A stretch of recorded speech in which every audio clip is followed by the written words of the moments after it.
Hey, what's good, man? How you doing, Anthony? Hey, doing well. Another week in the books, man. It's flying by. Draft time will be here in no time. Yeah, it's another week in the books. It's the off season. Yada yada yada. It's kind of the times where you kind of just make shit happen, right? You guys got to make it happen. But anyway, welcome to the Hoof podcast, everyone. It's another week. It's another week in the off season, just like you mentioned. It's good to be back. Last week I was working. Got to make them dollars, son. Duty calls, so it pulls your way. You got to do what you got to do. But putting in those overtime hours last week, huh? Yeah, man, putting in them overtime hours. But I'm happy to be back, man. I'm happy to be back, and good job to you on your solo pod. Yeah, I wanted to make sure you knew that I thought that your solo pod was thank dope. you. It was my first time doing the solo podcast as part of our Making the Case series. And we're going to talk a little bit about tight ends tonight. And tight ends was the topic of that show. I really broke it down. So if you haven't tuned in, please do. Go ahead, check it out. It's part of the series. Sterling started it out with running back. Eric did offensive line. I did tight ends. I believe Sterling is going to do wide receivers this week, yes, right? Yes. I'm excited. And then we'll get together and talk about the offense on the recorded podcast, which is great. But we're going to talk some here about that too. But yeah, you guys make it look easier than it really is. It's tough talking to yourself on the computer and without the fan interaction of the live show that I thrive on as well. So this is, it was a good experience, and hopefully it gets better as we go. I greatly appreciate anybody's feedback. So if you have some, let me hear it. Oh, okay. So we got my guy. Speaking of solo pods, this guy, the king of the solo pod. My guy. Yeah, right. I wish. My guy. That's my bro down there. I was just saying, though, you guys make it look easy. I just did my first one, and you guys make it look easy all the time. So no, that's why I interview people all the time, man. It's tough. Yeah. That's what I was saying, too. You got to have – I like having that person to bounce off of. But when you're talking to yourself, especially without the live show, the interaction – it gets tough, but hopefully the information still got across. Yeah. Well, I'm getting better. It took me a while to even just get comfortable. I practiced so much without actually doing one live, like releasing one, because like you said, to talk to yourself for 45 minutes, you feel like you sound crazy until you go back and listen to it. So but thanks for having me on again, man. I always appreciate hanging with my family, man. Oh, dude. Hey. Anytime, good to see you, man. Building, dog. Yeah. You already know what's going down. Hey, I had the privilege and opportunity to be on my guy's show a couple weeks ago on the Code of Conduct, and just so you guys know, my guy Spence is over there at Buffalo Rumblings, just killing it. Always killing it, man. Smacking, killing it, knocking it out the park all the time, man. So we are definitely happy to have you here with us. I just want to remind you guys, this is part of the Cover One Network. This is the Hoof Live Show. Want to make sure you guys follow, like, and subscribe to whatever we got going on here at Cover One. This is the off-season mode. And while you're at it, go ahead and subscribe to my guy, Buffalo Rumblings, and the Code of Conduct podcast. We got JSpense, the king, Mr. Hefe in here. Wait, real quick. Am I not following you? What happened to Cover One on Twitter? Oh, yeah. To go back and read it. Hey. So it turns out there was some issue with an old tweet back in 2017 that something about music. So Twitter suspended the Cover One account temporarily. So we're working on getting it reactivated. For those of you who are looking for the Cover One account, it will be back soon. So don't worry. I'll go share it from YouTube. I was just going to share the show. Right. I'm putting out a tweet now. Yes. So crazy. The Twitter gods are hating on us, bro. That's man, it'd be like that. Man, crazy. From 2017 or something like that. Eric said, "Yeah, who knows?" It'd be like that sometimes. But anyways, man, we get a little shout outs. We got Thomas Burke in the house. What's up, Thomas? Hey. And Anthony's wife is in here. Okay. And she's no longer with child. She's with the child. She's with the child. She's no longer with child. So whenever Kathy's ready, I got some wine coming her way. She's looking forward to it. Ready. Trust me. Right. Reptiles here, man. What's going on, man? How you doing? My man says, I talk to myself. Most times it's the only intelligent conversation I get. Listen, man. Yes, I feel you on that. It's a lot to carry on these shoulders, dog. You know what I'm saying? Spence, you had a tweet about you being the smartest man in the room. Was that yesterday or the day before? Oh no, I said I'm smarter than the average bear today. Oh. Today. I'm just saying I saw it. It was funny. Somebody had the meme where he's sitting there laughing like that, and so I put the coffee cup up, like me holding the coffee cup to my forehead, hoping my temperature is high when I get to work. All right, so shall we kick this thing off, man? You guys, let's go. What do you got for us? All right, so I got a little something for you. So. Little infographic that was on ESPN. All right, it says top starting quarterbacks in 2021. All right, according to ESPN, they got Rodgers 1, Brady 2, Mahomes 3, Watson 4, and our man Josh Allen 5. So my question tonight, just kicking it off, and just so you guys know, this is what's popping. We just take a little gan around the league. We just talk about what's going on, the latest and the greatest. But any thoughts on that? Like, thoughts on change that. the rankings on there? Or what? I know, Anthony, you probably got some beef with that. I mean, come on. Of course I do. Look at this ranking. This was, and they preface this by saying this is for all of 2021, meaning playoffs, regular season, everything, right? All together. And somehow they came up with, and this is just quarterback play. This is quarterback play. How well did the quarterbacks play? This is your ranking, right? Aaron Rodgers was the MVP. I don't have a problem with him being number one. I do think he was better than Allen this year. He deserved the MVP. He won it for a reason. But Brady at 2? Are you kidding? Brady didn't win the Super Bowl. He did what he had to do, and his defense won the Super Bowl. The 2 games before that, Brady didn't do shit. He threw 3 interceptions in each of those games, and somehow Brady is the number 2 quarterback. In the middle of the season, Brady struggled, and his team was losing because of him. He turned it on at the end of the season. Don't get me wrong. I've admitted that. I claimed he was dead in the middle of the season, and he turned it on for that stretch run when they needed him most. And then he had 1 good game in the playoffs against the worst playoff team ever, literally, and then 2 terrible games where his defense and the lack of the other team ended up allowing him to win, and then a Super Bowl where he did what he had to do and he threw what he had to do. And if there was one guy who stood out on defense, he wouldn't have won the MVP, so don't bring up that crap on me either. So to have him at 2 is insane to me. He was not the second best quarterback in the NFL in 2021. Not even close in 2020, the 2020 season and the 2021 playoffs. So, not even close. I would put both. First of all, Josh Allen deserves to be way higher than 5. He was better than Watson for sure. That's insanely insulting.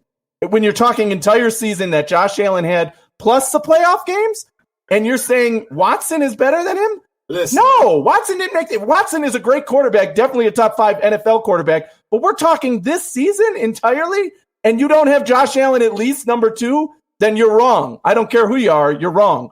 Brady being 2 is insane. I think Mahomes and Watson could be above Brady, but Allen should at least be number 2 ahead of Mahomes.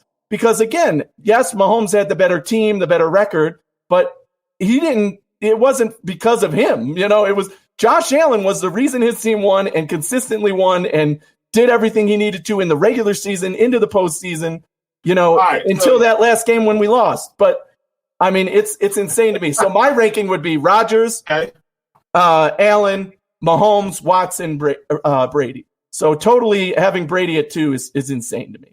So you did a lot of talking there. Yes. You did a lot of talking. I had to explain it all because this ranking is nuts. This ranking is nuts. It's absolutely unjustifiable. My man's went into a dissertation over there. This actually, just to preface, this came from NFL.com. It was their poll, not ESPN. ESPN then debated it on one of their shows. But NFL.com did this original poll. They're both dead wrong for putting Brady at 2. Okay, so you mean to tell me 40 touchdowns versus 12 interceptions is not good? No, that's Brady's stats. That's the second most passing touchdowns the man has had in his career since 2007 when he led the league and got MVP with 50 touchdowns when he had Randy Moss. So you mean to tell me that that's not a good just season? Quarterback play you're talking. Right. Just the quarterback. 40 touchdowns to 12 the entire season. Good. You're not just looking. Is this just numbers? Great. Then we can list just the numbers. That's not what this list was supposed to be. It's the quarterback play in the entire season. Not just numbers. Don't give me, he threw for 5,000 yards and whatever. But to be honest, looking at the question, I don't think that's even. I think I think you are adding things to it to rank the players. It's saying basically going into the 2021 season, who they feel are going to be the top 5 quarterbacks. Like you're adding. That's not what the original poll was. No, it was the top 5. The question says top 5 starting quarterbacks in 2021. So Sterling must have written it wrong then, because this was what I just made it my own. NFL. Yeah, he put his own twist on it. But NFL.com did a poll of the play in the 2020 to 2021 postseason, and all of 2020 and the 2021 postseason, right? And the quarterback play was ranked. What quarterbacks played better than what quarterbacks? So they're saying Rodgers was the best in that time. Brady was the second best, which again is crazy to me, just putting Brady there. And then Mahomes, Watson, Allen. For that time. It has nothing to do with the coming season or whatever. It was just we've saw over the past 1 year of NFL. We're going to come back to you on that, Anthony. Spence, what you got, bro? Well, I was trying to find the poll that he's talking about, but I'll find it eventually. I'm going to be honest. I agree with this poll. I think it's spot on. And as much as I love Josh Allen, I do think that he was second in, I feel that he should have been second in voting for MVP. 100%. I mean, first of all, Tom Brady did win the Super Bowl. Like, he is the MVP of the Super Bowl. Yes. And, you're right. There's only 1 year. We're talking 1 year here, not 7. Okay, so we're talking 1 year. So to Sterling's point, he started to throw out the stats here. You're looking at 401 completions on 610 attempts. He had 65% completion percentage, which is below Josh Allen's 69%. But here's the kicker: he had 4,633 yards. 7.5 yards per attempt, 40 touchdowns, man. Like, I know he started off rough. It was a new team, completely new system, new players. He looked pretty bad, but I'm gonna tell you what, if you go back and really just watch Tom Brady, we hate him. I get in Buffalo. Yes. He burned us like twice a year for 17 years. I get it. But if we're gonna be realistic and we want to actually like give honest, unbiased content here, there's no way I'm going to say that Josh Allen should be ranked above Tom Brady, Patrick Mahomes. Deshaun Watson is a toss-up, and this is the reason why. He had a similar statistical season that Josh Allen had with far less talent. They completely gutted that team. They made him look like first of all, the line was injured. They sent away the best weapon that he had in Hopkins. David Johnson was a shell of himself that we've seen in the past. He had some moments, he had some moments there for him. They granted Kenny Stills' request and they let him go. And, so who did he have there? I mean, you're throwing to nobody. Cooks. You got Brandon Cooks. Come on, man. Like Brandon Cooks. But if you're going to make that argument for him, you have to do the opposite for Brady. He had the best weapons. I mean, you could argue Mahomes too, but Brady had the best weapons of the others by far. More than Rodgers, more than Watson, more than Allen, by far. One of the most talented rosters ever on offense. I'm not debating the talented roster. Yeah, both of you guys are right, but MVP, that most valuable to your team. So I think you may be talking more MVP status, Anthony, whereas Brady, hold on. It was played in 2020 and hold on. Playoffs. But intangibles do play into it. And just because Brady had more weapons, they did win another Super Bowl, and if they didn't have Tom Brady, they're not winning that Super Bowl. I don't care who it is. You put Jameis back on that team, they might not even make the playoffs. Right? So maybe not. That's stretch run. As much as we hate Brady, he has a role to play. He has something to say, and he did this year. He won a damn title, right? He won a title. Another. Maybe eat it. I have nothing to say there. I ate it on this show. By week 10, by week 12, even. They looked dead. To me, they weren't even going to make the playoffs, Tampa Bay. And then Tom Brady did what he did and turned it on for the last 5 games of the season, like incredibly. Granted, against subpar, opponents, whatever you want to say, he did it. He got the job done. He got in there. He got a great matchup in the first round that he could have won blindfolded, walking backwards. But they won that game. The defense won 2 more games when he wasn't at his best. He got lucky there. Yeah, he didn't have to play his best because the defense won the games for him. And the other team failed. So, and then in the Super Bowl, same thing. The defense stepped up, and Brady did Brady. That's all he had. Brady made plays. He made nothing I can say there. Yes, Brady made plays. He did what he had to do. He did nothing special. He didn't really do anything superpowered. I wouldn't say that. He didn't do anything superpowered. He's never done anything supernatural, superpower, but it's all between the ears of Brady. And that's what he took advantage of every single opportunity Kansas City did. For me, every single one. Like, you want to give me the ball? Tom Brady is the GOAT. Touchdown. There you go. But that's why Tom Brady's the GOAT because of what's up here. And I think I even actually on my pod this week I actually made the argument because the other poll that's up about Tom right now, which is killing me, is that they're considering him a top athlete of all time. Now, while I understand you play football, professional football at that, and you take hits, and there is there's a part of athleticism to even make the team. So I get that. But when you're talking about greatest athlete of all time, just because he's won 7 Super Bowls does not make him you know what I mean? Like there's no way that I'm going to put him over. First of all, Serena, we don't have to get into like that debate, but I'm saying like there's no way I'm putting him over certain people. You actually just said one of the names that I just thought of, Serena Williams. Well, to me, she's the greatest athlete. But she did it pregnant, for God's sake. Right, you win anyway.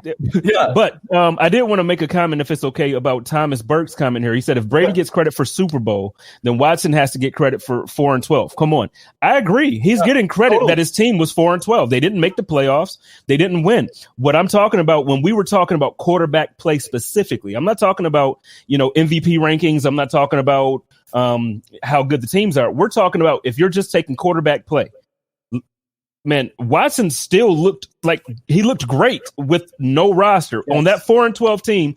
I would tune in and watch them every week, even though I knew they were going to lose because Deshaun Watson is that electric. So when we're talking about quarterback play, I still put Watson over Josh. And when I tell you splitting hairs, it's like literally I'm taking the sharpest razor and the smallest. Just the smallest. You mean like overall rankings, or are you? Well, that's what I thought the question was. Yeah. Well, I thought the question was overall rankings, or even. But even if you want to say for the season, here, because I kind of agree with you on the Watson. Where could you Watson and Allen? If somebody said, "Oh, I think Watson's better than Allen," I'm not gonna say they're crazy. I'm gonna say, okay, there's you could go either way there at this point because Watson is a top 5 quarterback in the NFL. Nobody has him ranked lower than that, period. Right. I mean, no matter how bad his team was this year, it's not because of him. Right. So, yeah, I mean, I could see that argument. But this season, in terms of the way Allen played was MVP caliber, was second best player in the NFL, period, to me. Josh Allen, second best player in the NFL in the 2020 season. Okay. Period. So that's why he should be number 2 on that list to me. I still disagree. I still disagree, and that's okay. I still, if I'm being honest, I still take the list that they put the way that they did. Aaron Rodgers obviously had the best season, period. Yeah. Now, again, Josh was second in MVP voting. I do believe that Josh was the most valuable to his team. Mm-hmm. However, if you look at what Tom Brady did with that roster, he had a great roster, but I'm saying Tom Brady, as far as quarterback play, not talking value to the team. I'm talking about just the play itself. Tom Brady, he kind of outperformed Josh there. Josh did different things, man. He did different things. I would want to see them break it down by because, in my mind, I'm thinking, do you get points for this good game and then lose a couple points for maybe a bad game or something? Because that's what I'm thinking in terms of, you're saying those last 5 games that Brady had, which he was phenomenal in, unbelievably phenomenal. Those were sky high level points for him, right? Mm-hmm. But that middle of the stretch when he was looking terrible and he was the reason they lost a couple games, Josh Allen was never that reason why we lost games. Josh Allen had his dips, ebbs and flows. Every quarterback does in the season. But he wasn't the reason we lost, ever in this season. We only lost 3 games in the regular season. But Josh Allen also has a good defense behind him and great structure from top to bottom. Yes, but his quarterback play overall was more consistent in the season than Tom Brady's was, because Tom Brady had a significant dip, whereas Josh Allen never saw it. However, if we were to put Josh Allen in the same position as Tom Brady outshines Josh Allen. I mean, think about it. Tom Brady goes to a whole new city, a whole new team, whole new weapons, and the chemistry. And they didn't even practice in Tampa because it was. Let me ask you this. There's definitely something to be said for that. Yeah. Might be why he turned it on when he did. Well, Anthony, let me ask you this. Now, this is a nightmare of a question, but let me ask you this: the physical ability that we saw out of Tom Brady this season, You take Tom Brady off of that team and you put him on the Buffalo Bills. Do we go further than we did, or are we still eliminated by Kansas City? The only reason I'll say no right now is because of the offensive line. Tom Brady can't run around like Allen can, right? So, but he also gets the ball out the quickest out of anybody in the league. Exactly. If he was protected, yes, I would say. And it hurts me to say that. But I feel like even without protection, he will do the same thing he did in New England without a line. We have Cole Beasley, we have Stephon Diggs, we have we have Gabriel Davis, guys who get separation very quickly. Tom Brady will eat up a defense if he had the weapons that we have, and I guarantee you, if Tom Brady was on this team, if Tom Brady was on this team, Motor would have looked a little bit different because the pass he uses running backs differently than Josh Allen. So what I'm saying is, I know in Buffalo we hate Tom, man. Like, I get it. I got beat up from my pod last week because I did this whole thing about how, the GOAT wanted his belt back. The champ wanted his belt back. So, and people are like, this is Tom Brady, man. Listen, Tom is gone out of New England. I'm enjoying the last couple years of greatness that we get to see because I didn't get to enjoy it when he was in New England because I'm a Bills fan. So I'm gonna enjoy this version of Tom. Yeah, I agree, man. If Tom Brady was the quarterback of the Buffalo Bills, the Bills win the Super Bowl. That's facts, and I'm okay with that. I mean, I really am. Like, I'm gonna agree. I'm gonna admit it. I'm gonna agree with that style here because it hurts. Nobody hates Tom Brady more than I do. But I know. You just asked me the question, and I had to say yes, right? And I did. If he was protected in the O-line, yes, that's the only way. Well, so when I asked that question, the way you answered it, then. To me, there's no way I can put Josh Allen in front of Tom Brady. Like if it's clear that if we switch them, because and same thing, I love Josh more just as much as you guys. Like Buffalo, we're in love with that guy. If Josh Allen was on the Buccaneers, they don't win the Super Bowl, and it's not because of the ability. Even if you just looked at the 2020 regular season without the postseason, because obviously Brady got the check mark there, you won it all. But if we looked at just the 2020 regular season, I don't think anybody would have said, "Oh yeah, Tom Brady over Josh Allen" at that point, because Josh Allen was the MVP. He was playing fire, getting better every game, right? But I think you're confusing. I think you're confusing value to the team with quarterback play. Again, for me, it comes down to how are they assigning what happened during the season? Because yes, maybe Tom Brady's a better quarterback, right? That's what you're kind of saying, right? What happened during the season is that he threw 3 more touchdowns and 100 more yards. Touchdowns. That's without the rushing touchdowns. He had 3 rushing touchdowns. Josh had 8. So I mean, he had 5 more than him, but he had 3. So what I'm saying is, that evens out. It does. It really does. I can point to 2 games if Tom Brady was quarterback and the Bills don't lose, and I will go Kansas City and Tennessee. The Bills don't lose.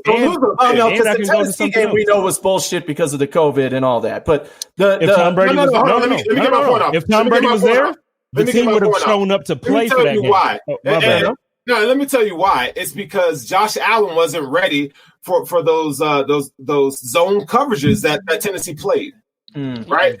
And Tom Brady Brady. No, it had nothing to do with that. With I think it does.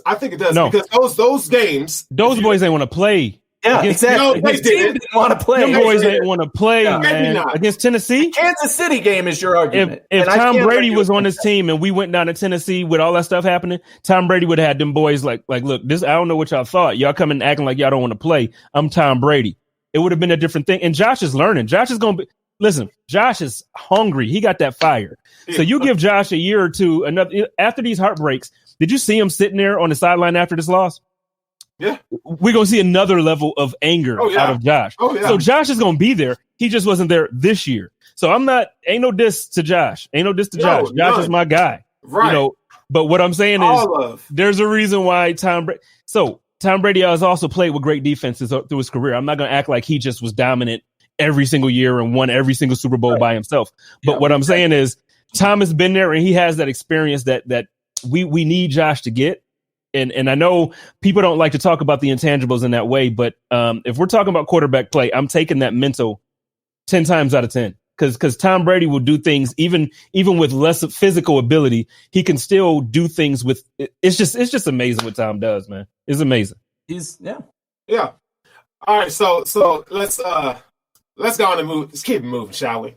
Daniel Jeremiah. Now, this is one of my favorite draft scouts, NFL analysts. He says he predicts 5 quarterbacks in the first round of the NFL draft this year, which would be completely awesome just because that just pushes talent down the board. Yes. And I want to see 5. Give me 8 quarterbacks. Throw 3 more in there that I don't know about. Throw them all in there because I need my guys to be available when the Bills pick. 31 quarterbacks, please. Yeah. give me pick of the litter, baby. So he has Trevor Lawrence, Jacksonville, obviously. But Zach Wilson coming in number 2. This quarterback from BYU had a really great year. His tangibles are off the charts. He is a really good quarterback. They have him going to the Jets. Now, I don't know if we can, count on the Jets to make any solid decisions, right? Okay, so he's banking on the Jets to make a good decision. Justin Fields to Atlanta seems like a slam dunk at this point. And I know people don't want to hear about race, but race and sports do matter. They got, Atlanta has a black general manager. Justin Fields was a kid that went to the University of Georgia and then transferred to Ohio State. There's ties there. This is, be honest, it's going to happen. You can slam dunk that one. And then you got Trey Lance, the Carolina Panthers. This is a kid that we really haven't heard or seen much about. He did have that one game showcase early in the season, which was pretty pointless. Don't know why he did that. And they have him. He has him going to Carolina. Today they were talking about Carolina wants to make a big package for Deshaun Watson. Carolina Panthers, North Carolina. Deshaun Watson played ball at Clemson in South Carolina. The Carolina connection and all that. They're talking about 3 first-round picks and throwing in Christian McCaffrey as well. Ooh, it's rumor. We don't know. That's not the rumor. I don't want you to look bad. It wasn't a rumor. What happened was they were on TV and they asked somebody to make bold predictions, and that was a bold prediction. And the way it was reported was as if that was actually something that was a rumor. Okay, it wasn't a rumor. No, I just want to make sure because I've seen it a few times. It got twisted. Yeah. It got twisted. Yeah. Okay. But even if it's a rumor or if it's just speculation or just a thought, if you're Carolina and amongst other quarterback needy teams, I'm sure they've already had the conversation within their own organization. Wouldn't you agree to that? And then you got Mac Jones. He has Mac Jones going to New Orleans. Now, I think that Mac Jones will probably end up going to New England. I just think that it's time to hit the reset button on the Patriots. I don't think bringing in a guy like Garoppolo is going to do you any good. Garoppolo is extremely limited. So, with 5 quarterbacks being, do you guys see any issues with Daniel Jeremiah's prediction of 5 quarterbacks in round 1? I don't see any issue with it because that's what I want. Like you said, 8 quarterbacks in round 1. I think it sets up nicely for what my prediction so far is that the Bills will trade back into the second round. So trade out of that first pick. Get more second-round picks because if there's more quarterbacks going in the first round, that means more talent falling into the second round. You can get more of the guys you want at that spot that might be available early in the second rather than late in the first and still have your late second-round pick, obviously. So, it's exciting. I love it. Draft all the quarterbacks. 1 or 2 of them will be superstars and 3 of them will be failures, but it's fine. That's the way the NFL goes, right? So draft them all, man. And I think where they have them going, their justification makes sense at this point. But they could switch, obviously, maybe right. Carolina takes quarterback, maybe the Jets take somebody else by the time the draft rolls around. You never know with that. So the prediction of where is tough, but 5 of them are talented enough to make it. So if you guys had to start a franchise today with these 5 quarterbacks, who are you taking? Trevor Lawrence. I'm taking Trevor Lawrence. Yeah, both of you guys are taking Trevor Lawrence? He's the best talent there. There's a reason he's number 1 on that list. I think the other 4 you can debate after that. Then you have a pick. What do you want? But the first one I think is definitely Trevor Lawrence. Yeah, so my man had who would you have at 2? Let's put it up again because let's see. If I had to go 2, I'd probably say Justin Fields. Okay. For today's NFL, I think Justin Fields probably number 2, and then Zach Wilson third, close third, and then I'd probably say Mac Jones over Trey Lance. Okay. Yeah, I'd probably go Zach Wilson, Mac Jones over Fields, and yeah. So probably those two would be the next two I like. I'm not even gonna lie and act like I watch enough college to tell you. You know what I mean? Like normally when the Bills are looking at quarterbacks, I'll look at quarterbacks. But this year, we have our guy exactly. now. Like so and I posted this the other day too. It feels good. Like in the AFC East, you got 3 teams that have questions about their starting and their backup quarterback. And the Buffalo Bills are in a position where it's like, now I would like for us to have a question about our backup quarterback room. I don't think that our quarterback room, I think we have the worst quarterback or backup quarterback room in the league. And I don't think it's I think we need to improve greatly. Yeah. I mean, Matt Barkley, for what he does, Trash. you know. Trash. Give him a clipboard. Why you hate Barkley so much, bro? I don't hate I love Barkley. He's a great guy. He's a wonderful part of our community in Western New York. Yeah. I think he does great. He and his wife are amazing people. I don't want him to be the guy that comes in if Josh gets injured. Let him, if he has that much of a good relationship with Josh and he helps him development and his mental, give him a clipboard, give him a job. He could be like quarterback assistance coach or something. I don't know, whatever you want him to be. He could be Derek Anderson. Let's do that. But I do not need him to come in if Josh gets injured. Like I am 100%. Like I'm off. I'm off. Well, they did draft Fromm for a reason, right? Trash. Still, 5th round pick on a quarterback. They still drafted him. Regardless, right? So who knows, man? Who knows? He probably is trash. He probably I got my own beef with Zach Fromm, whatever that dude, the problem with Jake Fromm is that for our roster, I'm not saying that he's trash. He played pretty good at Georgia. He had his moments that made you say, well, maybe this kid could be good. So there's things there. The thing is, when you draft a guy like Josh, why I still do not understand from the standpoint of GMs and NFL coordinator or whatever. I do not understand why you draft a guy that's completely opposite of what you have on your roster. Now, I do get if your guy gets injured, you want your backup to basically play a safer game. So if Josh is a scrambler, you don't want this guy to get injured because then really, what are you going to do after that? I don't care. Go and get somebody that's talented that can do what Josh does and have your third guy be your safe guy. I don't want to, if you have a roster like this year, if Josh would have gotten injured, there's no 13-3 season. So you need to be able to have a guy that can show up and still absolutely help you win some games. I'm not talking about against the Jets 2 years ago. I'm talking about a real football game against a real football team. And that's not what we have on this roster. Are you confident that if Josh goes down, Jake Fromm can give us 3 weeks and go 2-1? Even in our division, we the don't way know. it was this year. Just nobody knows the answer to that. We haven't seen the preseason, he right? He could if Najee Harris or Travis Etienne's at running back. Right. That's what I'm saying. Like, there's no way and I don't care if we got Steph Diggs. There's no way I'm putting Jake Fromm back there going into the season being confident. Like, what? Bring me Tyrod back before I put in Jake Fromm. What are you talking about? Or just give me Fitz. Give me Fitz magic. Jesus. We like it. I love Fitz. No, like I have an issue because Josh is my guy, and I think I posted this during the season. Like Fitz is that ex that is like Fitz is the ex that things wouldn't work out. They're toxic. Everything about your relationship is horrible, but the sex is so great and you miss them so much. That's what Fitz is to me. Really, that's what Fitz is. Because dude. When he's doing the Fitz magic thing, that's the best sex in the world. When he's doing that thing and he's out there and it's like, oh, Fitz. And then he's at the podium after the game and he's so funny and he's charming and he's just everything. And it's like, this guy's so perfect. Then you give him the extension and then he loses 7 games out of the next 9. It's like, what the hell? Spence, you striking a chord. My question is, does she cuddle? Does she cuddle? Hey, can I get a sandwich afterwards? Can you give me a sandwich? You want some juice? You want some juice? Oh, shit.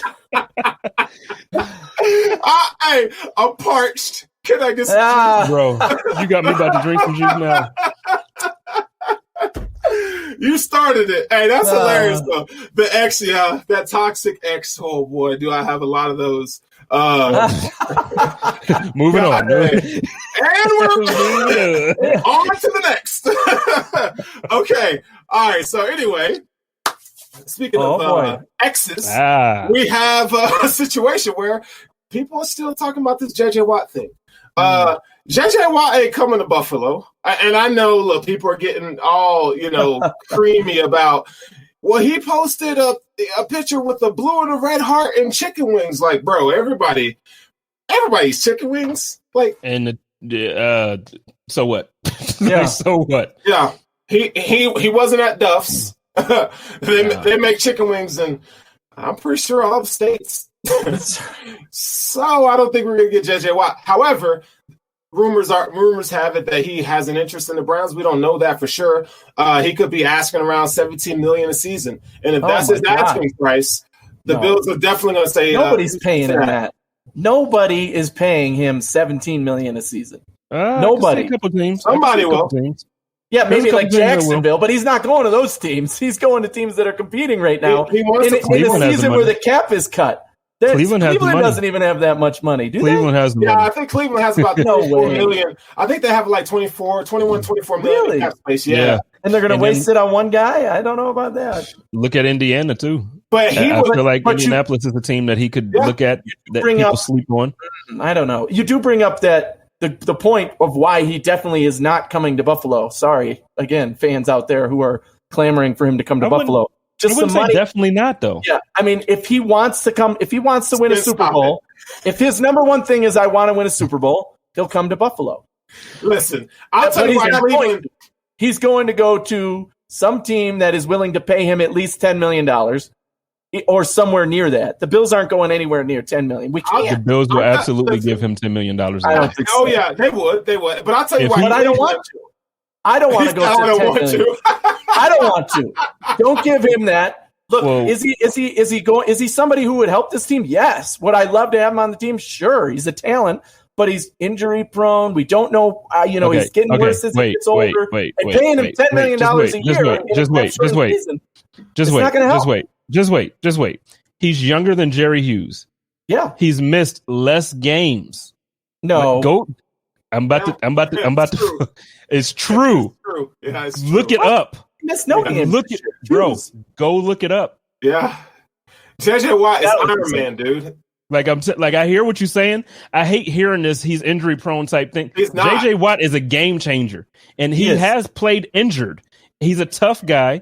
He's listen. I'm gonna tell you right now. If his number is anywhere around $10 million, the Buffalo Bills will sign him. He will be in red, white, and blue if his number is at $10 million. Ultimately, it's his own choice of where he goes. Right? Well, I think if the team offers him $25 million, he's going to say no. If I think the Bills are the team to win me a Super Bowl, I'm going to Buffalo or Cleveland. If as is reported today that he's interested in Cleveland, he thinks they're ready to take the next step, and he could be the guy to bring him there. I don't see why he's thinking that Cleveland. I mean, I'll tell you why. Let me get this point out here, and I'll tell you why Cleveland and Pittsburgh are way better choices than the Bills even. You go to Cleveland, you don't have to be pass rusher number one. You got Myles Garrett. Yeah. JJ Watt had 10 sacks by himself. Just think if you pair him up with Myles Garrett, what he's going to do on that defensive line. Double team them both. So that's going to be tough. Your point is taken, and it's a great point, Sterling. So now think about this, though.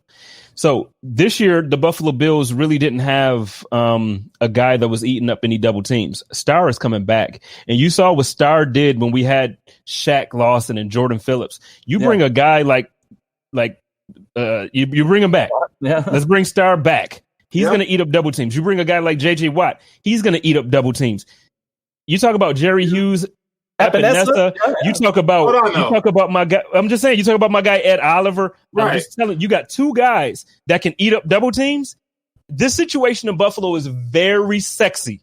It is very sexy. It is. But all I'm saying is, and if we're talking about production with Starr coming back, Ed Oliver's about to have an All-Pro season. Oh yes, and that's coming up. And out of those three teams, the three teams you mentioned, we have the best quarterback. Yes, that's true. Hey, that's true. The best chance of winning. Now, Pittsburgh, both his brothers are there, right? Sure, he sees them every Thanksgiving. He sees them for Christmas. But is Big Ben going to be there? He saw them 31 years of his life. He'll be fine. Are you confident you can win with Big Ben or whoever replaces him if he ends up not being there? No, not as much as you are with Josh Allen or even the Browns for that matter, or some other team that he could Indy, as Spence brought up, which I thought that's definitely an out there idea, but who knows? Hey. So okay, that's JJ Watt. Kawan's short. Listen. Yeah. You want to talk about injury prone?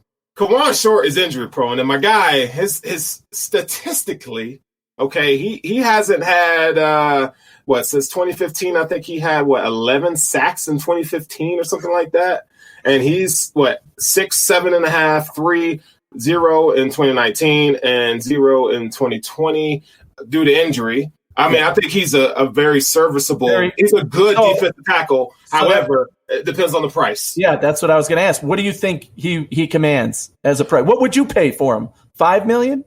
I'll pay $7 million. I'll pay $7 or $8 million, and I get rid of Vernon Butler. He could take Vernon Butler's that salary. makes sense. Sure. Yeah. Spence, would you do that? Because for me, it's just he's an upgrade. He'd be an upgrade over big time. I tell you what, I just boldly said that there's no chance J.J. Watt signs with the Bills. I firmly believe that. I don't think he will, but there is a high chance of him coming here because why? Where did he play last? The Carolina. Yeah. So I mean, I get so tired of that. I get so tired of the damn Carolina. I know it's terrible, but it's true. Why do you get tired of it? Because it's like there's no surprise. You know what I'm saying? Like I need to be like razzle dazzle, like woo me, baby. Like I need some surprise. Give me Curtis Samuel. You give me Curtis Samuel, and I'm straight.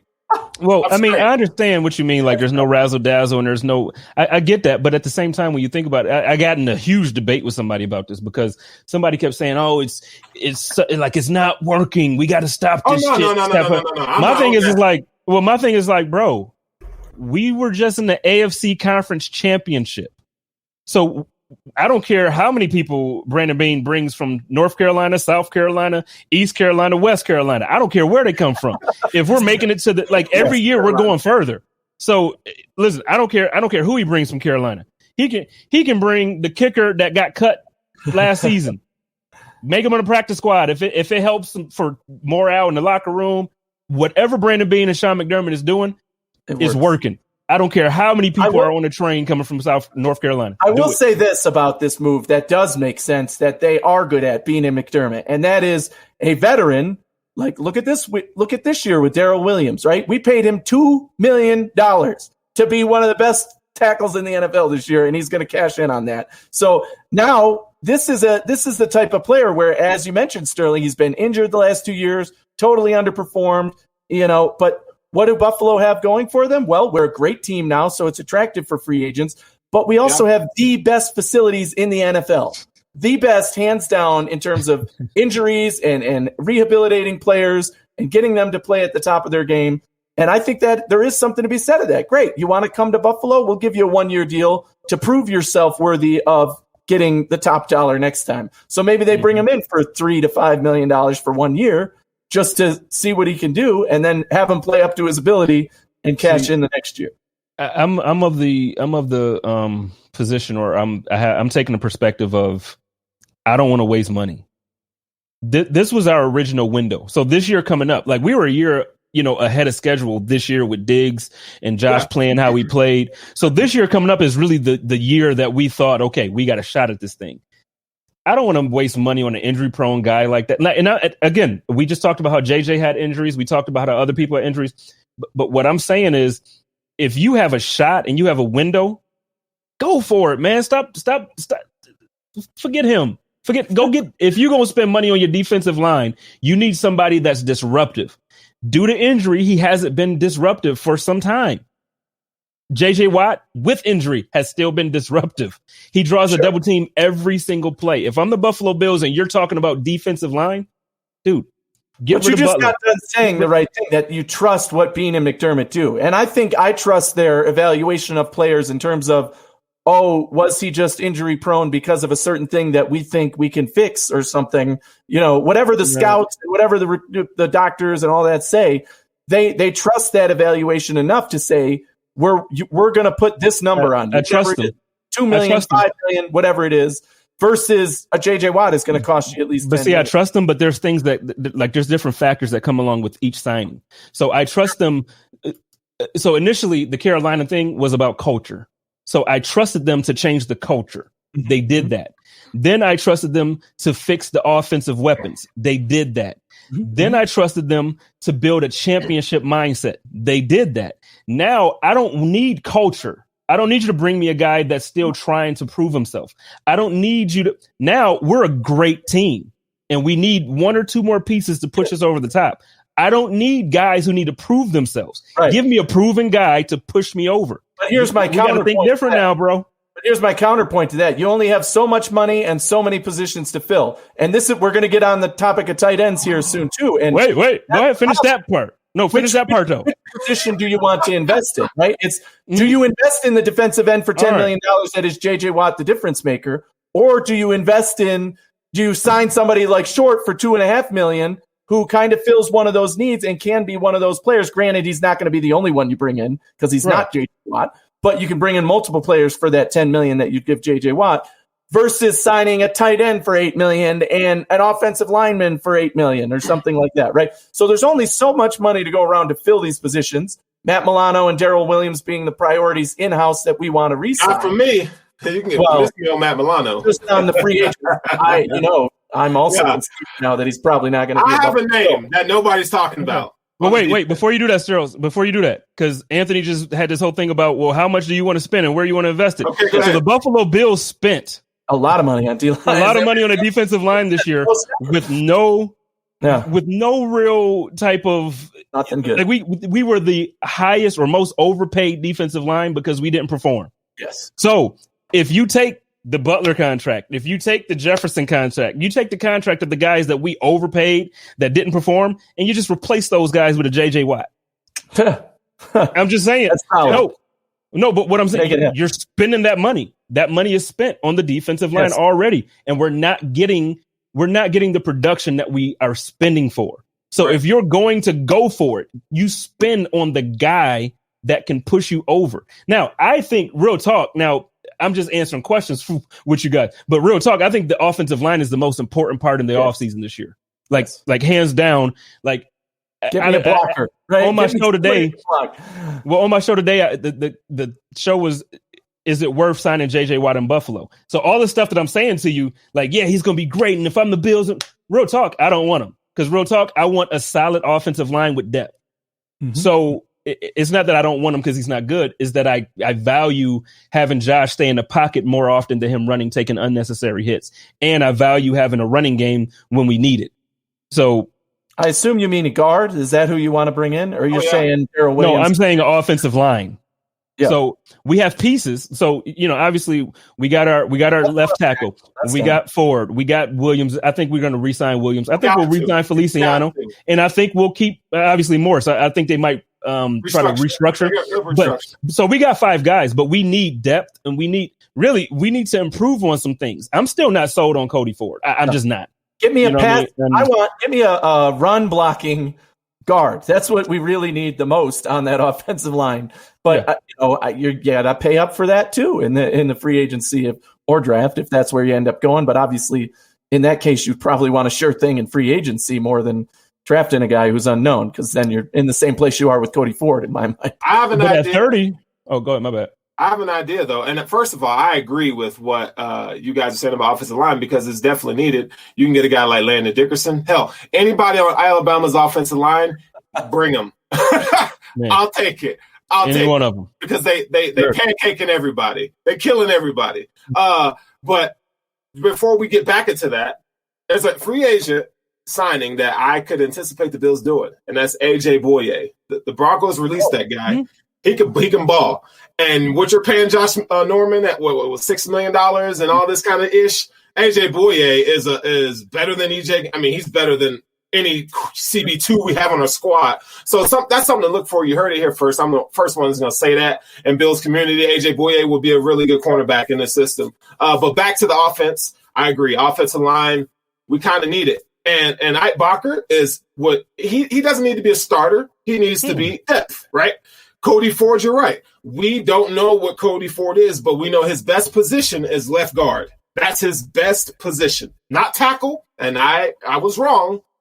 It's guard, okay? Thank you, sir. Yes. I admit when I'm wrong, okay? But it's left guard, okay? And then Feliciano, I can kind of do without Feliciano, honestly. I know what he means to the offensive line of Josh Allen and so forth, but what you're going to have to pay him, he already came out of production. I don't care. Well, yeah, Matt Milano wants to say, but is he going to? flat out said, at the end of the day, they got families to feed, and they want the best money, best contract that they can get. So I like Feliciano. I just think that you could probably do a little bit better. Okay, I see him staying. Yeah, it's possible. It's because possible. We don't have who's the next mean guy on the team other than Felipe. Who's going to stand up for your guys on the field? No, for real. Like I think you undervalue that, Charles. Like real talk. Like I think there's guys out there. Players. He is a number one, and nobody else is even close.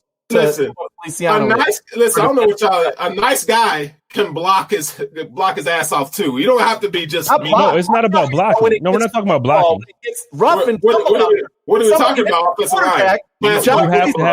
You got to have a certain. Yeah. You got to have a certain grit. You have to have a certain anger on that line, man. Dude, you could clearly see it when he came back. Exactly. You could see how the rest of the team, everything stepped up. Offensive line was completely different. I'm telling you, it matters, bro. It does. A little bit, but I think you guys are maybe putting a little too much emphasis on it. All I'm saying is this. Deion Dawkins gives the line as much swag and like if you want to hug somebody. Right. Yeah, you want to party and dance. He ain't he's not getting in anybody's no, man, y'all not going to do my guy like that. Nobody's doing your guy wrong. I love Deion. You can be mean as hell all you want, but Feliciano, he ain't. Listen, if you want to put him at center, nobody is saying talent level is the same as Deion. That matters. No, we're not saying it doesn't. Just because he's mean doesn't mean that he's great. But nobody's saying he's your talent. But you guys say, well, we got to keep him. We got to keep him. No, because he's mean. If you think Feliciano's a bad offensive lineman? He's not bad. He's average. But if you bring somebody who's twice as good as Feliciano, but is also not the personality that Feliciano is, you're taking something away while you're adding something. Is the superior guard play more important? Sure, I think everybody would sign up for that. But there is something to be said about that grit and that personality and that I'm defending my guys no matter what on this field. Because nobody else really does that. Locker room cohesiveness is major, man. Like, and we have enough guys. We have cohesiveness because Feliciano's there. That offensive line they didn't perform, and they also didn't vibe like that when he was out. I'm telling you, man, like that matters, bro. It matters so much that people come to work and want to work with the guys they're standing next to. That matters. No, it does. I'm not saying it doesn't, but I'm saying we have enough nucleus within our locker room to sustain Feliciano leaving. I think you can. Well, yeah, we do. I think you can upgrade from Feliciano day one in a draft. You can. There's like 3 or 4 guards that are better than John Feliciano is right now that the Bills could take at the end of round 1. That's better than him right now, and save the money. That's all I'm saying. We don't have to have, and I'd rather have a Darrell Williams at right tackle. I don't necessarily want a rookie on my offensive line. Yeah, there's always a risk because are both of y'all Eric Brown tonight? No, I'm not. And this is weird. You know, me and Anthony normally don't agree, but it's like the thing is, we drafted Ford in the second round a couple years back. You know, and now trust me, there are guys that are absolutely wonderful. Like we've seen guys come into the league and just be amazing, just beast. The kid from Indianapolis that like he's been a Pro Bowl guard every single year of his career. He's going to the Hall of Fame even if the Colts never win. Like he's going to the Hall of Fame. He's that good. I don't think we're going to get somebody like him at 30. If we're going to get Nelson at 30, man, draft all day. Like let Feliciano go. If we can get somebody like that at 30, you can let whoever you want on the O-line go. But there was a top 10 picks in this draft. I can tell you right now, I got 3 or 4 guys right now at pick 30 that will probably be there that is better than Feliciano day one. And I'm going to tell you right now, I'm telling you, trust me on this. Y'all, Spence, Anthony, y'all know I do my research and my homework. I'm telling you, I do that evaluation, but I think it comes down to what I said earlier. He's average, though. You can draft a guard in the first round if that's absolutely the guy you're going all in with, but there's certainly more risk involved in going with a rookie than going with somebody you absolutely know what they're doing. Anytime you draft, there's always risk involved. You're also using that draft capital that you could have used on another position when we know there's plenty of people we love at that spot right now. Right around that spot. So if there's more, Thomas is saying, I'll give you a third third-round guy that I think right now is better than John Feliciano, Trey Smith. That man, 6'6", 320 pounds, and he is all nasty. All nasty. You know who I'm actually like very interested to see how he developed over the year, and plus I want to see how the development has affected him during this offseason now coming. I want to see what Trey Adams does. I was hoping you'd say that because that you mentioned Trey Adams. I was high on him last offseason. I was too. I was too. Remember, keep him on the roster, let him grow, and see what he can do. And that's what I said. I actually thought he was going to make for me, he was a sleeper pick to make the team. Right. He was first round talent earlier in his college days, and injuries and whatever else had him dropping. His combine was horrible, but listen, there's something there, and the Buffalo Bills have a great offensive line coach. We have we just have a great system here. So I'm actually curious to see, listen, if they develop Josh like that, and they develop, I'm impressed with the staff that we have, because not just Josh, you've seen us develop players on this roster. So if you can develop players like that, I don't see a reason why we couldn't develop Trey Adams, and he comes into this year coming up, and he surprises people like, hey, okay, I figured out what it takes to play in the NFL. I might not be good. I might not be the greatest the first year, but I'm learning what it means to be a professional. I'm learning what my body has to go through in order to do this. And then he comes out and does it. Who's to say that can't happen? Would love it. That would be tier right there. That would be ideal, but we don't know. He's a tackle more than a guard, at least as far as we know. Anyway, that's his position. We need a tackle over on that right side. Even if we do resign Williams, we still need a backup that can come in and spell Williams. But can't Williams play guard?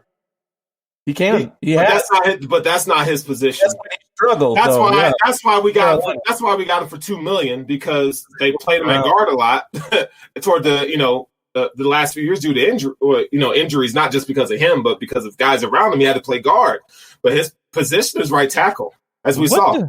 What the hell happened to Nsekhe this year? He's old. No, I mean, I know he's old. I'm not even saying what happened. Did he get injured? I'm saying, this guy literally got paid to sit on the bench and give people high fives all year. Yeah. I'd take that job. I could have did what he did this year. Let me get the backup kicker position. Let me get the practice squad kicker. Hey, we going to Sizzler, baby. Let's get it. We eat steak and lobster and every day, boy. Yeah. We eating good. Hey, so I know we kind of went off on the offensive line, which is a great debate and a great discussion. And I guess we hit the draft thing. So we'll kind of go into what we wanted to talk about tonight, and that's the tight end as a position in 2021. So my guy up here, Anthony, on our Making the Case series, they talked about the tight end position. Spence, you and I talked about the tight end position a couple weeks ago on Code of Conduct. And you and I talked about Isaiah Hodgins being maybe a dark horse tight end candidate. Now, Isaiah Hodgins is a 6'3". I think he's 215, 220. But here's the deal. He's not he wouldn't be a traditional tight end. He would be a big slot move tight end. He would be, the Bills did use their H-back on, what's his name? Gilliam. Reggie Gilliam this year. So it's not a foregone conclusion that Isaiah Hodgins could potentially take snaps at tight end this year. I think it's a very fair thing. Depends on what you're calling tight end. To me, that's not. You're thinking traditional tight end, like a 2 tight end set where he's really the 4th wide receiver who's a second tight end. Let me tell you something though. That's okay to me. Who's the best tight end coming in this draft? Oh, Pitts by far. Kyle Pitts. And he don't block shit. He is a pure weapon. He's all Travis I'm saying is. My guy Hodges at move tight end could be a pure weapon. This is a guy that, due to injury, he had a shoulder injury this year, as we all know. But he had probably the best hands in last year's draft. True. In my opinion, he's a better route runner than Gabriel Davis. He's a better route runner than Gabriel Davis. And I'll tell you the one problem I have with that. If John Brown is currently our wide receiver number 2, and Gabe Davis, after we know that Beasley's in the slot. So it depends on what's happening at the wide receiver position. If they cut John Brown, and if Gabe Davis becomes the number 2 guy, maybe we draft another guy. Remember, Isaiah McKenzie's a free agent as well. So is Roberts. So they're probably going to draft a tight end or a wide receiver somewhere to be one of those guys. But Isaiah Hodgins, to me, then is a candidate to move into the Gabe Davis position. So Gabriel Davis is now your number 2. Isaiah Hodgins becomes that guy who can be the number 2 or 3, whatever you want to call him, or number 4, really, on the depth chart if you're talking Cole Beasley in the slot. So if number 4 on the depth chart wide receiver could be Hodgins. And like I said, if you want to call him a bodied tight end for where he lines up or whatever in a 2 tight end set, he's never going to be the tight end on the field, in my mind. I just don't see it. Is Dawson Knox? Let's be real. Dawson Knox can't block shit. Okay, Dawson Knox can barely catch. I'm about to say that dude can't catch. So I don't know. All I'm saying is, when you go into the offseason, you don't get everything you need. Sometimes you got to try shit. And I am willing, if I am the Bills, I am willing to throw him out there because the Bills don't use a traditional tight end, really. Right. Like it's matchup based, right? So just the fact that Isaiah Hodgins could be that big slot move tight end is like what we saw with Jimmy Graham for so many years. It was so successful. I mean, and they spread it out a lot, right? What do you think about that, Spence? Jimmy Graham was great for a few years there. He was but Jimmy Graham was a straight weapon. Now he was definitely more polished when it came to the intricacies of playing the tight end position. He could block, but that wasn't his calling card. He was just he just could go up and get the ball. Like you couldn't stop him. As you know, we did our Making the Case series. I did tight ends on the Friday episode. If you haven't listened to it, go back and listen for sure, because I break down everything at the tight end position. But one of the things I say for sure, 100% guaranteed, is that the Buffalo Bills are making changes at tight end. There will be bodies brought in at tight end. There has to be, because where we are right now is just so limited. We only have Dawson Knox, right? Croft is a free agent. Lee Smith probably isn't going to be on the team. Lee Smith's retired, didn't he? Or he contemplating. I don't know. He hasn't officially said he was. An injury that he might not ever be able to play football again. So I mean, we have no tight ends. Gilliam is the next tight end to Knox on the roster, really. So we need to bring in bodies. Something has to change at the position. I don't think changing Hodgins or labeling him as a tight end. He can play the position as a wide receiver 4 that you're talking about without being labeled a tight end. We need a blocker. We need a tight end. That wouldn't be a good look for me, man. No, a couple of reasons. One, too good of a receiver. Well, this is what I really think will happen, which breaks my heart in a way, because everybody knows where my love is on this team. I think Isaiah McKenzie will be gone. I think John Brown will be gone. I think next year, Isaiah. Well, no, you and I have already talked about this. But I think John Brown is going to be gone, because I think that the team does have a lot of faith and trust in Gabriel Davis. I think he's shown a lot, especially in the playoffs. Some of those plays that he made, it's like, okay, we have a guy. And John Brown missed a very substantial amount of time this season, and we were still able to keep it trucking. So the team we were able to see, okay, we don't quite need you. You're a luxury now at this point. So it's beautiful. But here's the thing is, so when I look at the type of wide receiver / tight ends that you're talking about, Strauss, a couple guys come to mind. The first one is obviously Travis Kelce, right? Sure. And then Darren Waller. Yep. He's another one that comes to mind. So when we think about these guys, so Darren Waller is 6'6". Yes, sir. He's 255 pounds. Yeah. Travis Kelce is 6'5", 260 pounds. Isaiah Hodgins is 6'3", and he's 201 pounds. So something that I've thrown this out there a little bit before. And I'm sure the Bills won't do it, but I think it'll be a good, like you said, try something, even if it's just in training camp. Yeah. Why not Duke? He's 6'2". Yeah. He's 200. What is Duke? Duke is 600. He's 6'3", 225 pounds. He's not the 260. But he's big enough to block. He's big enough to block. He has the hands. Josh loves him. He's a dog. We saw him in the playoffs. Where I was going next, Spence. I don't know how you're reading my mind tonight, and we are on the same page. On these. Well, I think you just listened to the code of conduct last week. I think that's all that was. Listen, you just listened to my own. We're talking about weight. I mean, you can get guys to put on pounds, right? That's not a big guy. That's more of what Duke Williams fits. That I want to see Hodgins as a wide receiver. I don't want to see Hodgins put on 25 pounds and not be as good a runner or something. Bro. You know, I want to see y'all don't know, but here's the thing: you guys this year, I want to see Isaiah Hodgins do next year. You don't know, but we don't know what we don't know. All right, we don't know what he looks like with that weight on. Like, we have some of the best nutrition and facilities in the NFL. And if there's any team that I would bank on that could pull something off like this, it would be the Buffalo Bills for sure. The next point to what Spence was just saying about those top guys and their size. Duke, he's 28 years old. What the hell are the Bills doing with Duke Williams now? Like, you're an 8th-year senior, bro. Like, but that's what I'm saying. What are we doing? What are we doing? Him go then. Let him go somewhere where he can contribute. Exactly. Bringing this back to the tight end position, real tight ends now. There's a few guys at free agents we can talk about, but the guy in the draft that I absolutely fell in love with, and I talked about him a lot on the episode, and he's the guy I want the Bills to draft, and I will stick to that all the way through the draft, is Brevin Jordan of Miami. The guy is a receiving tight end.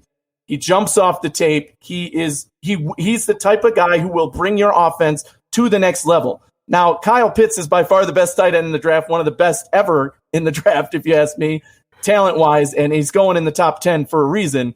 But he's not going to be available when the Bills draft. Brevin Jordan might be available in the 2nd or 3rd round, probably moving up more than down in getting closer to the draft. But I absolutely love him. He's 6'4", 245, so he fits that big size of a Kelsey and a Waller, and he has really good hands. He separates. Oh, my God. If you turn on tape of him, I think he only had like 11 contested catches this season because he gets separation. He is a true receiving threat, and I absolutely think he is the absolute best fit for the Buffalo Bills for that position of a tight end who can catch. Now, we would also need to bring in a blocker because he can block, but he's not an excellent blocker. And obviously, with Lee Smith being gone, that was his role mainly on this team.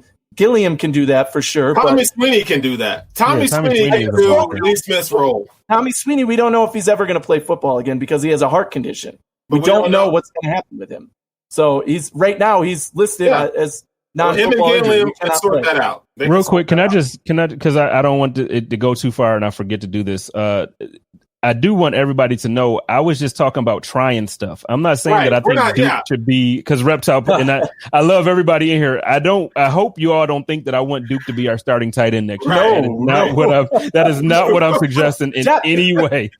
No, and even what I was saying, right? Tight end. Yeah, no, I just wanted to clear that up. Tight end is a dire position of need on this team, no matter what. So either you sign a free agent and you draft a guy and you're set. You got 3 guys who can play plus Gilliam. Then you're set at the position. Or you start signing cheap guys and you start getting creative because you need tight ends on this team, period. So either you invest that capital in a guy like Brevin Jordan, who I really hope the Bills draft, or you sign a couple of guys and you need to get creative and move somebody else to tight end. Right. And that's where we're talking maybe Duke could be the 4th tight end on this team. Let me clear that up. So we're talking about plan C and D. Right, we're not talking about A and B. This is just hey, if we don't get, because you can't have everything in the offseason, you can't have everything in a draft. So this is just saying, hey, if we get what we really want, right? You give me Jonnu Smith. Yes. If we get what we really want, big on him, and I know you cover one guys. No, the cover one guys have been really big on that. I'm not big on that. No, real talk. I mean, and I'm not saying that as a diss to cover, but I mean, I've noticed that cover one guys on Twitter, like Greg loves this dude. Like he's jonesing over this guy. And I listen, I see the intangibles, but when you look at his play, I mean, come on. He laughs. No, because I mean, like the way I've been seeing you guys clamoring over him. Well, for the reps that he's got, I get that, but I'm saying the way that guys have been clamoring over him. The production has not been there. There's plenty of guys that I would much rather, like, dude, last year. You know why the production is not there? My favorite stat of his. You know why? Because they run the damn ball all the time. My favorite stat of his 2 years ago. That wide receiver don't have a problem catching the ball this year. For 2019 season, Jonnu Smith led tight ends in yards after catch. Jonnu Smith. And it's because he didn't have the production of a Travis Kelce or anything. This year he had 8 touchdowns on a team where they're primarily a running team, right? But you do know that the Bills don't necessarily need a tight end to have yards after the catch. That's not what we need. He's a separation, strong guy. He can also block. That's why he's on a running team. But what we need out of our tight end for Josh Allen, for this team, we need a safety blanket. We don't need anybody. I mean, now it'd be nice if we had the guy that was all of that. If we had Travis Kelce, give me that 10 times out of 10. But what I'm saying is we don't need that. We just need somebody who can be consistently the guy to catch the ball on 3rd and 4 or whatever it is. A guy that can That's what we need. So when we're talking about, so I get it. We're clamoring over this kid, I can go down Twitter. I can go down Greg's timeline, and I'm sure from last Tuesday I can find 50 billion text messages or tweets about this guy. I get it. I'm just not as impressed, and maybe I just need to watch more of him. I think so because I actually in the tight end. What I concluded, what GM Anthony would do in the tight end episode.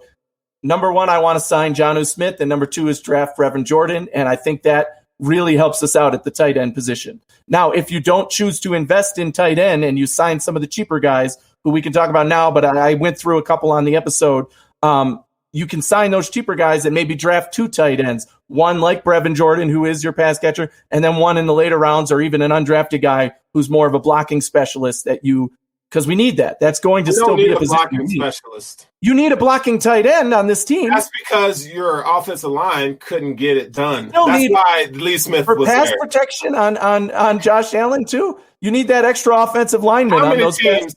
How many teams in the NFL have a tight end that just blocks? Not just blocks, but you need a guy who can block. Period. And if you bring in a Brevin Jordan, that's not going to be his specialty. Dawson Knox we already said that's not his specialty. Can he do it? Sure, but he's not going to be good at it, right? You want a guy. Njoku. But you need to trade for Njoku. So trade. Yeah. I would much. So what do you think it would cost? A 3rd, 4th round draft pick? I say more than that. I think you can get him for a 5th. And so you mean to tell me 4th or 5th round pick? Now, granted, I know we got Matt Milano in the 5th round. I know that we got the Buffalo Bills have done great things with late picks. Gabriel Davis was a 4th round pick this year, or 5th? Mm-hmm. So again, we've done well drafting, but you mean to tell me that you wouldn't spend a 5th round draft pick on somebody like Njoku? So here's what I said to Njoku. Now, there was 2 trade guys who have come up. Zach Ertz is the other one. I think he's not worth what the price will be to get him. And, another guy that we're talking about, injury history and all of that, can he get it done? So I'm not high on Zach Ertz. Njoku, the one point I made on the podcast, he's Ertz. He's still I'm just saying. But he's also due $8.5 million. You're going to give up trade capital and pay Zach Ertz $8.5 million? I'm not. I'm not. But I'm just saying, Njoku's salary is more affordable at $6.5 million. But the one point I made about him is he was available last season. The Bills could have made a trade for him, and they did not. So either Cleveland's price was too high. He wasn't available. He was trying to force a trade out, and Cleveland was playing hardball. Teams called to inquire, and Cleveland raised the price up. He wasn't really available. They basically put him on punishment. He was pissed off because they went and grabbed another tight end. That's the same thing right now. They could do the same thing now. It's a different situation. No, last season was different. He's available. Last season, he wasn't really available. But I don't think the Bills are, for some reason, McDermott and Bean have done their evaluation, and they do not think, in my mind, Njoku's the guy for this team. Did you talk to him? Because they didn't trade for him. They didn't invest what they could have at the time. You didn't hear what I just said. Even if they were asking another pick. No. Whatever it was.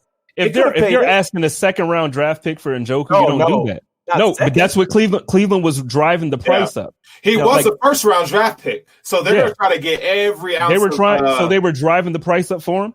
This year, you can get him for that 5th. I think you can get him for maybe a 4th and a 6th. I don't think like a future. Can I tell you guys what makes him expendable is the fact. And Anthony, I don't know you remember this pre-draft when I was talking about the kid from FAU. They drafted him, right? And he was balling out. What's his first name? God dang, I don't remember his first name, but Bryant. I was like, the Bills, draft that kid because he can ball. He's like a mini Gronk. He came in and was balling out, and it kind of made Njoku expendable. Njoku did come on at the end of the season, but I just think it's kind of goes back to that locker room thing. Like, he just doesn't feel wanted. I think the Bills believe in Hunter Bryant was his name. I think the Bills believe in people being the best version of themselves, and you have an elite tight end with elite traits in David Njoku that I think will mesh well with this offense of Josh Allen. I mean, I again, the Ertz thing, I'm not on the Ertz train. Njoku, you can make the argument his talent would fit, his need, His salary is less. But the other thing I said is draft capital, which Spence already said he thinks it's worth a 5th round pick. Draft capital in a draft like this year where the salary cap is tight and, you need more positions you only have so much money for so many positions. Draft, your capital means more. So if you're willing to give up the 5th round pick, you can. Anthony. But I don't think the Bills want to do that. I don't think he's the guy. Anthony. We were just in the AFC Championship. You still are thinking as if we're barely making the playoffs or not making the playoffs.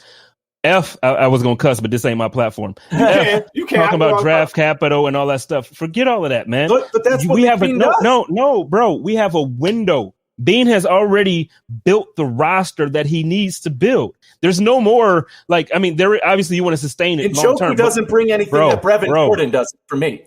Bro. Okay. Draft Brevin Jordan.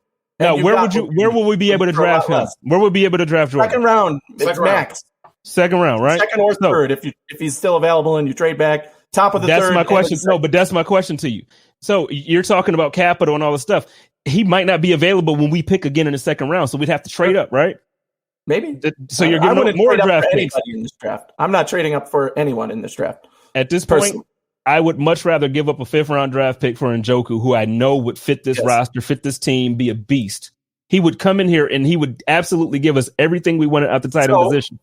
Again, if you're talking, for the $6.5 million, I don't disagree that he can do what he can do if they choose to do that. But for $6.5 million and a 5th round pick, I would not do that, and I don't think the Bills will do that. That's what my point is. Because I don't think if you can draft a Brevin Jordan and sign a Jonnu Smith or somebody else at the tight end position, free agents wise, instead of giving up the draft capital, just paying money, that's what I was going to ask Spence next was, of the free agents who are out there, is there one that because you said you're not as high on Jonnu Smith, is there a different free agent that, one of the guys who's out there that I also mentioned on the podcast was Gerald Everett of the Rams, right? He was reduced to a number 2, kind of the same situation as Njoku, where he's still a talented guy, a little less money, probably right around what Njoku has in the $6.5 million.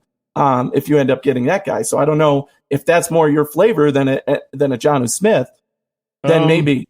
But it kind of there's some other talent that falls off after that. Basically, I'll tell you what. If I'm gonna be 100% honest with you, and I'm looking at if money wasn't a thing, right? Mm-hmm. I'm actually going Hunter Henry. I don't think he'll be available. Exactly. Yeah. So if we're talking free agents, not trades and all that stuff, I'll tell you what. Give me Mo Alley Cox. Oh, I like that name. He's not going to be as expensive as those other guys. Yeah. He's shown some, and I don't know how much you guys get a chance to watch the Indianapolis Colts, but he's shown a lot of athleticism. He's been able to do things that others weren't able to do. He has some really big receiving games in the first half of the season. So he has the talent. Yeah. I just think that the Colts ended up going away from him once they found out what they had in Jonathan Williams. Like the running game took over.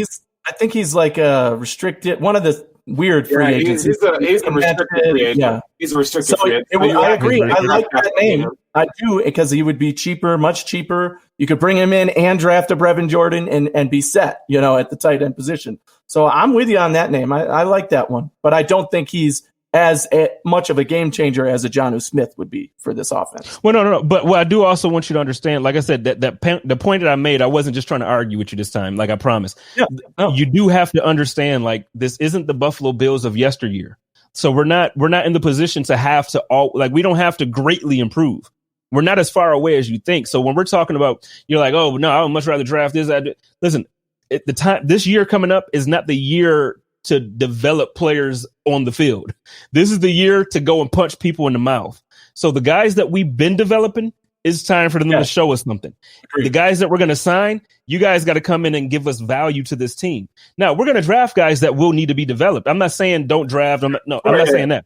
What I'm saying is, in the areas that we need help, we were talking about J.J. Watt earlier. We're talking about CB2 earlier. So our cornerback 2 position, tight end. We need upgrades. I'm not confident that in the draft. Whoa, now I was going with you on that. Let me finish.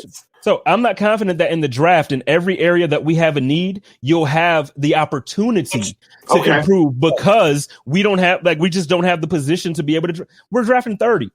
So, and not that it's it's a good thing, but we're not going to be able to improve every position of need through the draft. You're going to have to take that shot, man. You got to. Right. It's the other thing too. You only have so much cap space to give whatever. Let me say something real quick though. This is the year though. If there's any draft years, yes, this is the year where you can take a chance because this is where you would trust your scouting department. I think the Bills really do have a good scouting department and talent evaluation because there's so many guys that scouts get lazy. Okay. That's one thing I learned at the Scouting Academy, that they'll tell you that scouts get lazy. Teams get lazy with their draft evaluation of players. There's going to be so many guys that we never thought that were going to be any good, or guys that we just forgot about because the NFL and football is like, what have you done for me now? There's going to be some guys that could be had. So it's not just in the first round, not second round, third round. It could be guys in the fifth, sixth round. Yes. So it goes to both of you guys' points, actually. That it just depends on, okay, what if we knew what the Bills valued position-wise, I think that would give us a better idea and understanding of where they're going to look for. But we have no freaking idea. We just only can speculate. So, but both of you guys are right. I agree, though. We do need X factor. We need players that are going to take us over the moon. You gotta look at it like that. I love what the LA Rams have done in the past 3-4 years. They said, hell with the fucking first round draft picks. I want proven talent. The Bills have to adopt some more of that. Like, okay, you got Stephon Diggs. Now let's go get somebody else. Part of that is what I was saying earlier about trading down to get more second round picks, because I do agree with you that there's going to be talent throughout this draft. Yeah. So, get more bodies who are potential stars in that second round than, putting all your eggs in that first round basket necessarily. But the fact remains that you can't just fill all those holes with you can't. There's no perfect offseason. You're not going to get J.J. Watt, Hunter Henry, all these guys. But you can get one. You're not going to sign a running back, right? You can get one. You can get one, and then you have to get creative and fill those holes in the draft. So that's what I think it comes down to. Spence, if you want J.J. Watt, then you get J.J. Watt. Obviously, already you said you'd rather invest that in the offensive line, as we both would. But still, you can't get all of those players of talent-wise who are ready to come in and be difference makers. You still have to get creative. And Bean and McDermott said this themselves at the end of the year press conference. McDermott made it a point to say, I don't care what they said. We are not one step away from the Super Bowl. We are not one step away from the Super Bowl. We have to rebuild this team to be as good as we were this year and improve. There's a certain way you got to talk to the media. Like the team they went in the last season, and you never heard them sniffing a blockbuster trade, but it happened.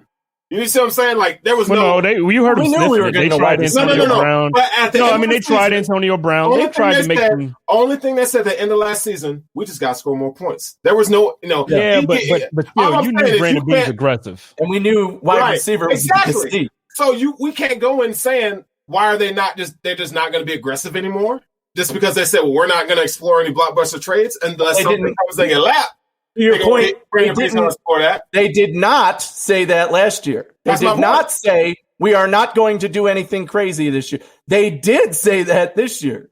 Brandon Bean did say we are not going to do anything crazy this year. Don't expect that this year from us because that's not where we're at. It doesn't happen. I don't care what they say, really. It could happen. Let me tell you what. He said don't expect. They said don't expect a big splash play, and they said don't expect nothing flashy like that. But then the Buffalo Bills was one of the first teams to be reported as interested in JJ Watt. So you can't. They don't view him as that kind of splash. Yeah, he's like JJ Watt's not a splash. Yeah, they're not stupid. They know if I go get JJ Watt, he's better than what we have. They're going to do their due diligence, but they don't lie to us, right? They've never McDermott and Bean have never lied about these things. Listen, they have. They're just very coy. They're very. Middle of the road when they're coy, but when he comes out and says blatantly, we're not doing any kind of splashes, you have to take him at his word. Because he didn't say that last year because he knew he was working on thinking of splash. Listen, there are teams out there that can give two shits about the salary cap. Okay, if you want a guy in the NFL, you can go in and get him. And that's just the Saints are notoriously bad at the salary cap. The Rams are notoriously bad. The Saints aren't even going to be able to field a team next year. Yes, they will. Watch you. Okay. I guarantee you, we're going to have just as good of a team, and we're going to have some better pieces with the salary cap that it was. They're going to find a way to pay all of these guys. I got stolen for this. But the Saints are dead. 2 years. 2 prime years to make a Super Bowl run. 2. This year and the next year, before Josh Allen's contract, whatever he gets this year, before it kicks in. Okay? If you want to make a splash move and put your team in the best position to win a damn Super Bowl, now is the time to do it. The Patriots won Super Bowls, and I know they had Brady, but the Rams made an appearance in the Super Bowl. Hell, even the Chicago Bears and Rex Grossman made moves to put them in positions. The Indianapolis Colts were not. I mean, it's been in the NFL for years, and you can go back and look at these rosters, man. They make moves to put themselves over the top. The Bills need a move. And I don't care if it's offense or defense side of the ball, if you're going to make a splash move, but go ahead and give me some guys, some X-Factor rookies that can come in and fill some of those positions. Yes. So, again, if we knew what their positional needs were, their value chart, then we'd probably have a better understanding of what they want to do, but we just don't know yet. I mean, it all depends on who they sign. If we re-sign our offensive line, I'd be shocked if we spend a first-round or second-round pick on an offensive lineman right away.